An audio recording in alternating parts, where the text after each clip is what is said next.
My present appointment as a head of an electrical department in a university in London. For the first half of my Profesor Arthur Allison adalah Kepala Departemen Teknik Listrik dan Elektronik di Universitas London. Selama beberapa tahun ia telah menjadi Presiden British Society for Psychological and Spiritual Studies.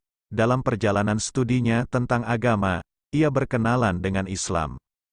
Ketika ia membandingkan Islam dengan agama dan kepercayaan yang telah ia pelajari, ia merasa cocok dengan sifat bawaannya dan memenuhi persyaratannya.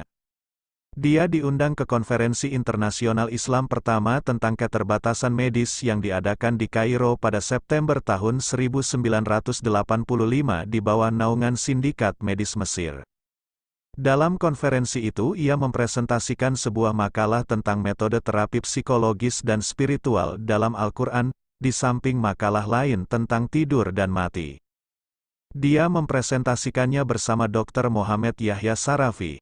Fakta-fakta yang disajikan dalam acara itu menjadi pembuka mata baginya. Pada sesi penutup konferensi, dihadiri oleh Syed Al-Haq, Menteri Auqaf Mesir, Dr. Mohamed Ahmadi dan Dr. Mohamed Yahya Sarafi. Profesor Allison menyatakan bahwa Islam adalah agama kebenaran dan sifat bawaan sejak lahir, fitrah, yang dimiliki Allah. Kemudian dia mengucapkan dua kesaksian, mengatakan bahwa dia bersaksi bahwa tidak ada Tuhan selain Allah, dan bahwa Muhammad adalah Nabi Allah. Dalam sebuah wawancara yang diberikan kepada Mingguan Arab, Al-Muslimun, ia menceritakan kisahnya masuk Islam. Dalam studi psikologi dan mata pelajaran terkait sebagai Presiden British Society for Psychological and Spiritual Studies, saya berkenalan dengan agama. Saya belajar agama Hindu, Buddha dan beberapa agama dan kepercayaan lainnya.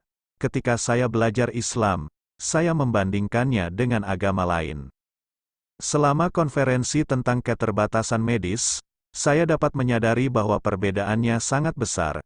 Kemudian saya yakin bahwa Islam adalah agama yang paling pantas yang sesuai dengan sifat dan perilaku bawaan saya. Di dalam hati saya merasa bahwa ada Tuhan yang mengendalikan semesta. Dia adalah pencipta. Karena itu, ketika saya belajar Islam, saya menemukan bahwa itu tidak bertentangan dengan akal dan sains. Saya percaya itu adalah agama yang diwahyukan dari satu-satunya Tuhan. Ketika saya menyaksikan kebenaran, saya mengucapkan dua kesaksian. Saat saya mengucapkan syahadat, saya diliputi oleh perasaan aneh dan tak terlukiskan berbaur dengan kemudahan, kenyamanan dan kepuasan, tutur Profesor Allison. Dia melanjutkan dengan mengatakan bahwa dunia material sekarang berada pada tahap kritis. Apa yang mereka katakan dan lihat, tidak menjelaskan fakta dengan tepat. Disinilah letak tanggung jawab umat Islam yang dapat memenuhi kemanusiaan yang bertanya-tanya dan bingung. Ilmuwan yang kini menyandang nama Profesor Abdullah Allison itu menambahkan bahwa ia, bersama dengan Dr. Mohamed Yahya, telah mempresentasikan dalam konferensi tentang keterbatasan medis dalam Al-Quran, sebuah makalah yang berfokus pada makna dari ayat Al-Quran. Adalah Allah yang mengambil jiwa-jiwa pada saat kematian mereka, dan mereka yang mati tidak selama tidur mereka.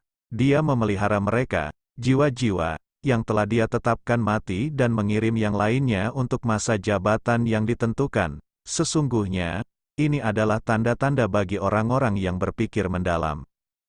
Melalui ayat ini, katanya, mereka dapat membuktikan bahwa kematian dan tidur adalah fenomena yang sama di mana jiwa pergi dari tubuh. Dalam kasus tidur, jiwa kembali ke tubuh tetapi dalam kematian tidak. Ayat ini mengingatkan kita bahwa mengambil jiwa berarti tidur dan mati. Fakta ini telah dibuktikan melalui studi para psikologis yang terkait dengan tiga domain utama.